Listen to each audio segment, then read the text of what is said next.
j'ai choisi ce livre complètement par hasard à la bibliothèque. J'aime bien faire ça. Choisir un livre purement, voilà, on plonge la main et on prend un livre. Et il se trouve que c'est un roman graphique.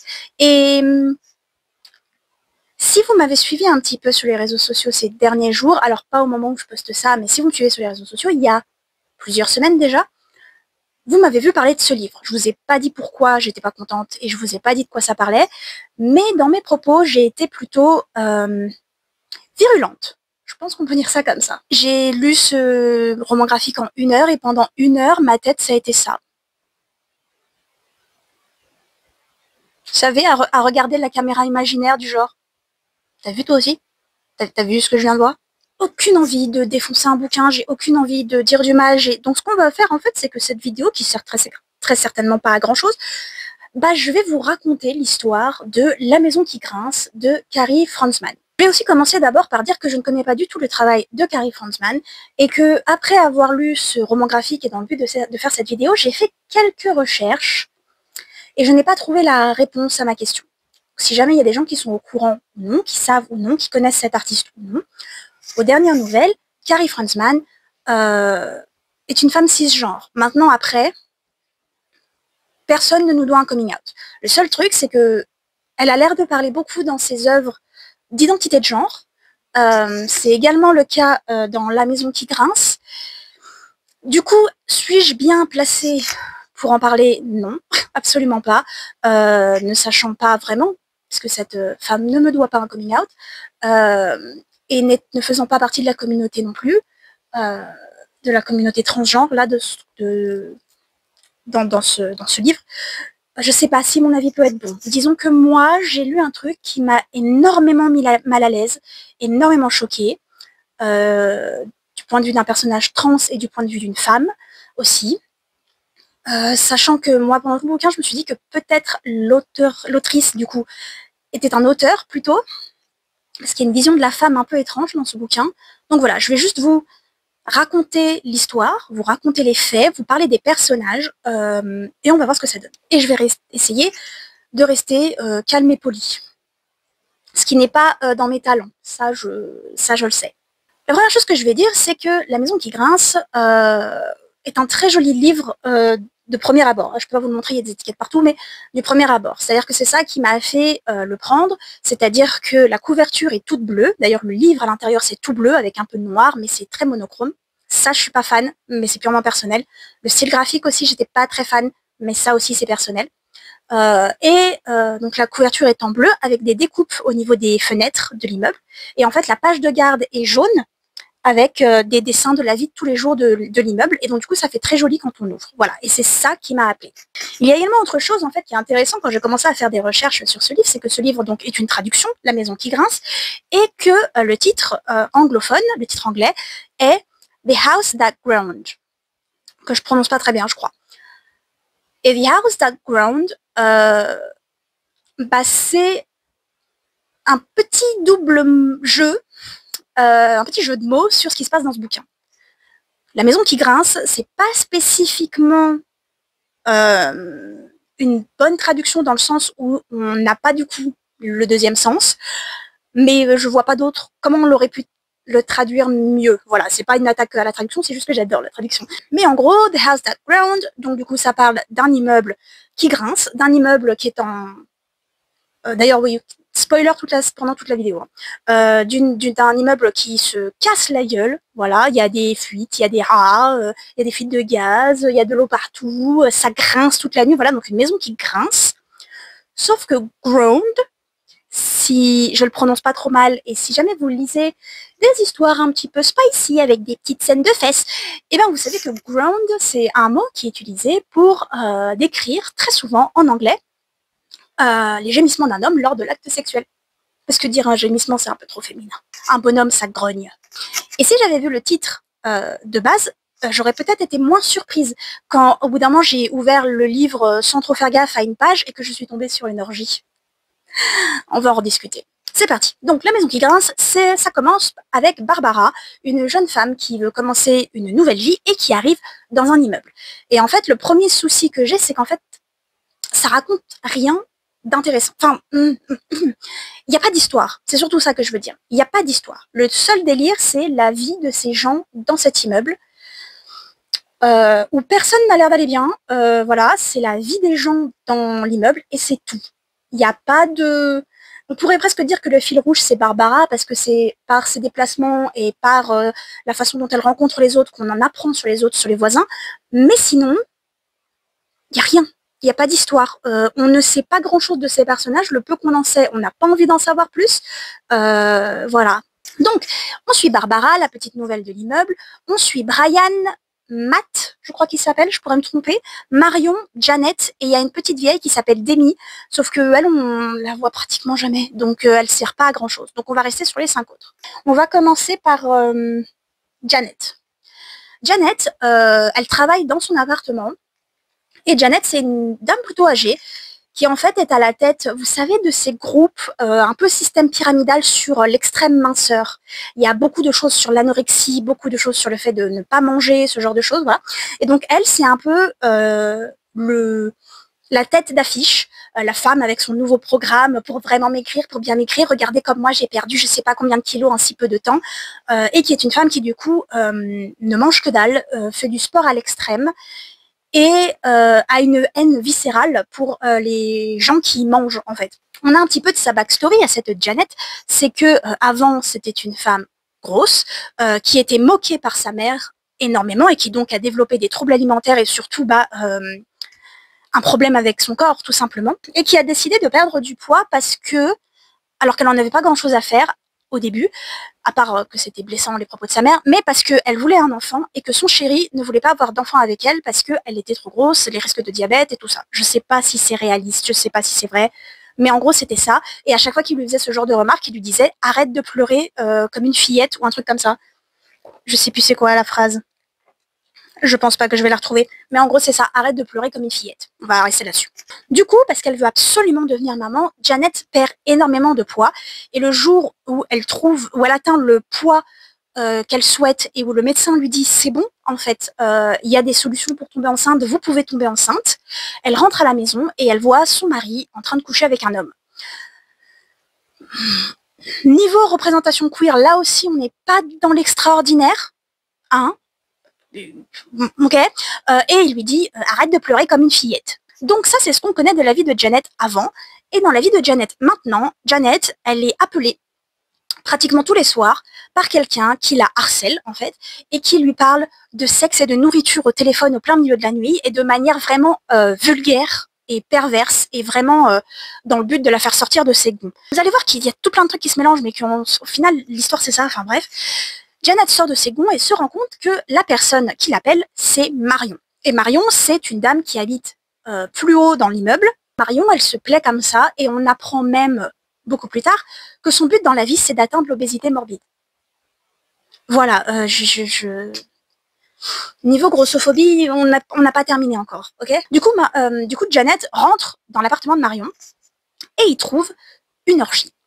Une orgie où il y a énormément de monde à poil qui couchent ensemble et en plus qui sont recouverts de nourriture. Il y a de la nourriture partout, l'immeuble, l'appartement est vraiment dégueulasse, genre il y a de la nourriture par terre, il y a des gens dans la nourriture qui se roulent et qui couchent, voilà. Janet est horrifiée, pas que pour la bouffe, hein, voilà, parce qu'elle a strictement rien demandé et en plus qu'elle n'a rien demandé, elle se fait attraper un peu par tout le monde et ensuite on a un flash forward au petit matin où elle est complètement nue au milieu de tout le monde, elle a l'air terrorisée et on n'en reparlera plus jamais. Dans mon jargon, ça s'appelle un viol. Du coup, on s'arrête sur Marion. Marion qui apparemment fait ça assez souvent dans son appartement. Après, chacun ses kinks, hein, on n'est pas là pour juger. Mais pendant l'une de ces soirées, d'ailleurs pendant celle où il y a Janet, quelqu'un meurt. Et alors que les autres paniquent et disent qu'il faut appeler une ambulance, Marion dit que bah non, c'était son temps et puis de toute façon, il n'y a pas de plus belle façon de mourir. Voilà. Marion qui au bout d'un moment croise le chemin de Brian. Alors Brian, il habite au premier, enfin au rez-de-chaussée en face de chez Janet. Et son truc à lui, c'est les femmes à l'article de la mort. Sexuellement. À chaque fois qu'on le voit, il a la main dans le pantalon et les yeux rivés sur une femme qui est sur le point de mourir, que ce soit d'un cancer, que ce soit parce qu'elle est très handicapée, que ce soit parce qu'elle est en obésité morbide. C'est son kink, voilà, c'est son truc. Les femmes, au bout d'un moment, il a la main dans le pantalon alors qu'il regarde un livre sur l'anorexie, avec des femmes anorexiques mais sexy. Voilà. Et il croise Marion parce que Marion se casse la figure dans les escaliers. Il entend un grand bruit, évidemment, parce que vu qu'elle est grosse, eh ben, ça fait un énorme bruit. Voilà. Il l'aide à se relever et il est complètement sous le charme de cette femme parce que, et il va lui dire, son kink, c'est l'obésité morbide. Son truc, c'est les femmes en obésité morbide. Et elle va lui répondre, ah bah ça tombe bien, puisque c'est mon but dans la vie. Et donc, ils vont se dragouiller. Elle va lui dire qu'elle est tellement grosse qu'en gros elle est tombée parce qu'elle voyait plus ses pieds. Ce à quoi il lui dit que bah non, en fait c'est sûrement parce que l'immeuble est en train de se casser la gueule. Et elle lui dit non, t'inquiète, je sais, c'est pour ça, c'est parce que je vois pas mes pieds, parce que je suis grosse. Et du coup, ça flirtouille, et Brian, au bout d'un moment, finira par la rejoindre où ils vont coucher ensemble. C'est quelques temps plus tard, et au moment où ils couchent ensemble, Marion a gagné énormément de poids au point où elle ressemble plus à un animal qu'à une femme. Et pendant leur rapport, c'est limite si elle le mange pas, en fait. Voilà. On en est là. Est-ce qu'on reviendrait pas sur Barbara? Barbara, qui vient d'arriver là, en fait, c'est juste une jeune femme qui veut reprendre sa vie en main, qui vient de trouver cet appartement, qui voudrait trouver l'amour, qui voudrait commencer une école d'esthétique, voilà, et qui croise le chemin de Matt, il me semble que c'est comme ça qu'il s'appelle, celui-là je peux me tromper sur son prénom, qui est le voisin en face d'elle. Matt, de métier, il est retoucheur photo. On le voit retoucher des photos de mannequins sur des pubs principalement de maquillage, cosmétiques, crème solaire, voilà, ce genre de choses. Et on le voit surtout, première fois qu'on le rencontre, hein, être exaspéré par le fait qu'il doit effacer des poils d'une bonne femme qui ne sait pas épiler, voilà, et donc c'est ignoble. Et ensuite, vraiment passer sa souris, genre, sur sa poitrine, ses lèvres, ses seins, entre ses jambes, voilà, un petit peu obsessed, et il imprime la photo et il la met dans un espèce d'appareil, d'album photo, avant de l'envoyer à la personne avec qui il bosse, dans un espèce d'album photo, avec des gants et tout, et il les met précieusement là-dedans. Voilà. Le bouquin que lisait Brian sur les anorexiques sexy, il y avait la pub sur lequel Matt a travaillé dedans, donc on se fait un peu une petite idée de pour quel genre de magazine il pourrait travailler, même si on n'a pas plus d'infos. Lui et Barbara se croisent un jour dans l'immeuble et il y a un petit coup de foudre, il y a un petit truc. Lors d'une panne d'électricité, il manque de s'embrasser et puis finalement ça ne se fait pas. Donc ils commencent à discuter de, ouais, voilà, ils s'entendent bien, ils auraient bien envie d'être ensemble un petit peu, voilà. Et alors qu'ils avaient plus ou moins rendez-vous, il y a une fuite de gaz dans l'appartement de Barbara et elle s'évanouit. La première chose qu'il se dit, lui, c'est, oh putain, encore une connasse qui me fait attendre, voilà, très sympathique le jeune homme. Et il sent le gaz. Donc du coup, il défonce la porte comme le héros qu'il est. Il la voit allongée. Il panique, il vérifie qu'elle est en vie, elle est en vie, il ouvre les fenêtres, il fait plein de trucs bien. Jusqu'au moment où du coup, il n'y a plus rien à faire à part attendre qu'elle se réveille. Et il la touche, le visage, la poitrine, ça descend, et puis là, il soulève sa robe, il regarde dans sa culotte, et il dit que c'est la plus belle chatte qu'il a jamais vue de sa vie. Et là, on a un flashback sur l'enfance de Barbara, où on apprend que Barbara est une femme transgenre. Après ça, ils couchent ensemble, tous les deux. Et ils en ont tellement envie que Matt attrape Barbara, la jette sur une table, qui est une table en verre, qu'elle traverse et elle meurt. Et pendant ce temps-là, Brian et Marion sont en train de coucher. Et sans faire dans la subtilité, du coup, à cause de tout ça, du fait que l'immeuble était pas en très bon état, mais également à cause de tout ça, l'immeuble s'effondre et tue Matt, Barbara qui est déjà morte, et Marion.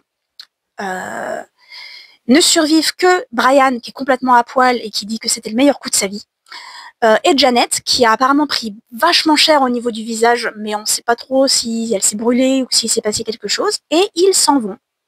Et après, bon, il y a la petite vieille qui est toujours vivante et qui est contente parce qu'elle elle avait l'air d'être un peu agoraphobe, enfermée dans son immeuble, dans son appartement, et donc là, elle est dehors, et bref. Et elle meurt dehors. Je me comprends comme ça à la fin. Et donc là, vous venez de lire La maison qui grince de Carrie Franzman. Cette vidéo sert peut-être pas à grand chose, mais en fait, il y a des fois, j'ai envie, après avoir lu un bouquin, d'envoyer un mail à la maison d'édition en disant « Qu'est-ce que vous y avez vu que moi j'ai raté ?» Je comprends pas les messages que je trouve extrêmement transphobes, queerphobes, en règle générale, mais surtout transphobes, que je trouve très malsains au niveau de l'image de la femme, sexiste, vulgaire, grossophobe, mais alors à un point, voilà. Je comprends pas ce qu'une maison d'édition a pu voir dedans et se dire « Ça, là, on tient un truc. » Le dessin, les illustrations, les planches, tout ça, j'ai pas accroché, mais ça, c'est à chacun. Il y a plein de romans graphiques, donc j'aime pas la touche artistique, mais le texte m'a pas mal parlé. Et là, le texte, je le trouve ignoble. Parce qu'on dirait même pas forcément une critique de quoi que ce soit. Moi, je me vois pas critiquer Janet, qui, ok, est peut-être un petit, comme une sorte de gourou dans sa secte de la minceur, mais qui est également criblée de troubles alimentaires et qui n'est pas heureuse, voilà, et qui est donc en fait qui répercute ses traumas sur les autres parce qu'elle n'a pas réglé les siens. Brian, excusez-moi, Brian, qu'est-ce que j'en ai à faire de Brian et de Matt également, parce que à part être deux hommes complètement pervers, je vois pas trop. Il y a d'ailleurs un autre homme qu'on voit à un moment donné, ou alors je sais pas si c'était pas Brian, je sais plus. Au tout début, comment dire? Non, c'est pas lui. Au tout début, il y a un homme qui accueille Barbara dans l'appartement et qui essaie de lui demander, bah, vous avez un copain parce que bah, il peut vite faire froid dans un appartement. Enfin voilà, donc elle l'envoie balader, mais il y a quand même ça. Il faut aussi, pour parler de grossophobie un peu, parce que je viens de voir une image, les femmes et les hommes, mais surtout les femmes qui vont voir Janet, en fait, Janet, elle habite au rez-de-chaussée ou au premier étage, mais je crois que c'est le rez-de-chaussée. Donc il y a elle et Brian qui habitent sur le même palier. Et en fait, comme elle travaille dans son appartement, avant qu'elle commence, les hommes et les femmes qui viennent la voir, qui sont donc des personnes grosses, attendent dans le couloir. Et donc du coup, on a plusieurs planches où on voit les gens n'arrivent pas à passer parce qu'il y a plein de personnes grosses sur le palier. Brian ne peut pas sortir de son appart. Barbara, elle est obligée de se... Oh, désolé, en faisant des grimaces comme ça pour passer.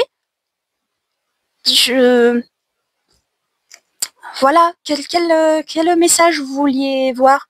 Qu'est-ce qu'on essaie de me raconter aussi au travers de Barbara, qui n'est qu'une petite femme, qu'une jeune femme, pardon, qui arrive, qui a des grands rêves et qui meurt, et on apprend au milieu d'une agression sexuelle qu'elle est transgenre? Qu'est-ce qu'on veut m'apprendre sur elle? Je comprends pas. Qu'est-ce qu'on veut m'apprendre sur Marion? Est-ce qu'il y a un discours sur la santé et le fait de manger? Parce que je trouve que le discours est extrêmement violent et je trouve que le discours est extrêmement malsain et que le discours est fétichisant et également absolument pas la réalité. Voilà, moi je suis désolée pour avoir grandi et à connaître pas mal de personnes en surpoids. Voilà, ça se passe pas comme ça. Non, pas vraiment. Et est-ce que d'un côté on a envie aussi de cracher sur les kinks, de cracher sur les fétiches, je comprends pas, sur les femmes malades qui ne sont qu'un objet de sexe apparemment pour Brian. Je comprends pas. Que vient faire la petite vieille qui a peur de sortir de son appart ici? Pourquoi elle est là? La pauvre, ça doit pas être facile tous les jours, hein, vu qu'elle a peur, que je comprends sa peur, mais également le voisinage, ça doit pas être simple. Parce qu'évidemment, hein, la maison grince parce qu'on entend toujours tout le monde baiser tout le monde quand on dort. Enfin bref, voilà, je sais pas ce que vous attendiez de moi avec cette lecture, il faut me l'expliquer. Et je ne sais pas ce que j'attends de vous avec cette vidéo, il fallait que je filme quelque chose. Il fallait que je filme quelque chose, et ce bouquin m'a retourné, et pas dans le bon sens du terme. D'ailleurs, je me rends compte que c'est pas forcément très intelligent de ma part de le dire comme ça. Bref, j'ai détesté ce bouquin, j'ai détesté ce livre. J'ai absolument pas compris où est-ce qu'on voulait m'amener. J'ai absolument pas compris ce qu'on voulait me dire. J'ai absolument pas compris pourquoi, qu'est-ce qui pouvait donner envie d'écrire ce genre de livre. Bien sûr que je suis pas allée plus loin, parce que je pars du principe qu'un livre, même si c'est très important d'en savoir après plus sur l'auteur, autrice, auteuriste, un livre doit aussi se suffire à lui-même et m'expliquer sa pensée par lui-même.